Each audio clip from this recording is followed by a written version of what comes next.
Gary Bettman has decided after he held a league board of governor meeting, he has decided to get rid of special jersey nights that they wear in the warm-ups starting in 2023. So what that means is there's going to be no more hockey fights canceled, no more military appreciation night, no more pride night jerseys in the NHL.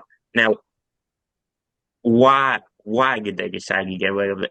Well, they only decided to get rid of it because a handful of players refused to wear the rainbow covered flag jerseys on Pride Night. Now, my opinion on it is, look, I think players should have a right to wear what they want, right? So let's say you didn't want to participate in Pride Night. That's your right. You didn't want to participate in Military Appreciation Night. That's your right. I don't think it's fair to punish the whole league just because a few select players don't want to participate. Jordan, I'm gonna throw it over to you. What's your opinion on this? I think, I think especially with the hockey fights cancer and the breast cancer awareness, it's Yeah, definitely um um what's the word I'm looking for? It's definitely a I'm gonna go shame. with it's a shame that they banned that because Yeah, it's such a good thing for professional athletes to show support towards like people dealing with breast cancer and all that stuff. But I'll agree with Jacob just because, some players doesn't mean it's right to, punch the whole league. Some players actually want to wear those. Um, yeah. well, and I feel like that's gonna make hockey fans not like the NHL commissioner even more. I think that they like those jersey nights, even though like I said earlier, a couple of select players don't want to wear Pride Night jerseys. I think some hockey fans like the ideas of warm-up jerseys. Um, I think I'm gonna throw it over to you. What's your opinion? Yeah, so I'm going to disagree with both of you guys, but I respect your opinion. So I agree. I think this is a good move by the commissioner, and I see the point you guys are making with the fans, sort of, like the fans might be upset that they're losing a night. It's kind of like sometimes, the kid might be upset when, after dinner he's you can't get candy. The kid might be upset. Yeah, And I'm not comparing you guys to kids in your position. I'm just saying hypothetically that's what it could be like. So I agree. And listen, I don't condone open hatred towards anybody, especially, the LGBTQ community first. Well, at the LGBT, the beginning of it sort of. I don't condone hate because there is science that you can be lesbian and you can be gay. Like the science backs that up. yeah. If you're openly just hating on people like that, I don't condone that at all.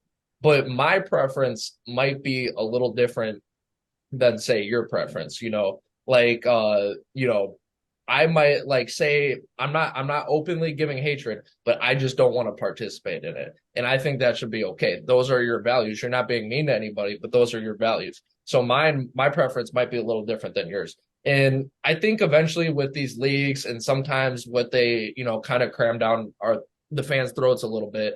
It's kind of like sometimes when someone says stop hitting you as they punch you in the nuts, right? And what I mean by that is I'm not saying these are bad causes, but if you just accept everything over and over, eventually you're just gonna go beyond what normal is, and that's what people can't stand. What people really can't stand, my counter to your guys' argument that people might miss the nights. That's true, but sometimes you got to find compromise. And I think overwhelmingly most people hate politics and sports, and they hate all this other like extra stuff in sports. So yes, it sucks that they're taking away other nights too, include in addition to the LGBTQ night with the jerseys. But I remember in 2020 the Kansas City game, right? The Chiefs did this. They locked arms in unity, and that's great. It's a BLM thing, but to the fans, it was like a lecture. It was like, okay, if you feel strongly about that, that's great. You should do that on your own time. But to the fans, it feels like a lecture. And a lot of people, they don't want to be lectured watching pro sports about what to do. So that's how a lot of people feel. And just last thing, you mentioned the jerseys.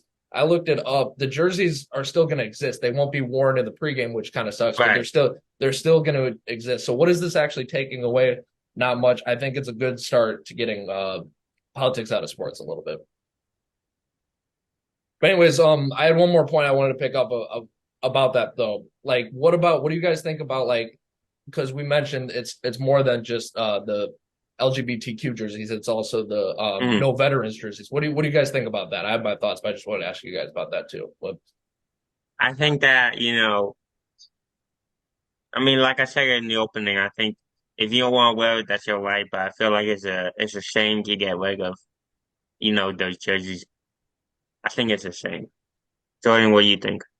Well, when it comes to the military, I think that I think that players that don't want to wear those jerseys, they're in the wrong because honestly, there's never really a bad time to support the military, right? They're the ones Oh that yeah. they're the ones that keep our country free. And I feel like everybody should be grateful for that. Of Yeah. course, and we do, and that's why anyone who says we should take away the national anthem at games like that to me that's just crazy. Like what we have to like to me that's just symbolic. It makes me like every time I hear that I just get so proud of this country. But anyways, I, Hmm. I get your opinion. I just disagree. I don't think it's taking away that much, and I do think a lot of people, maybe not everyone, but a lot of people are tired of politics in sports.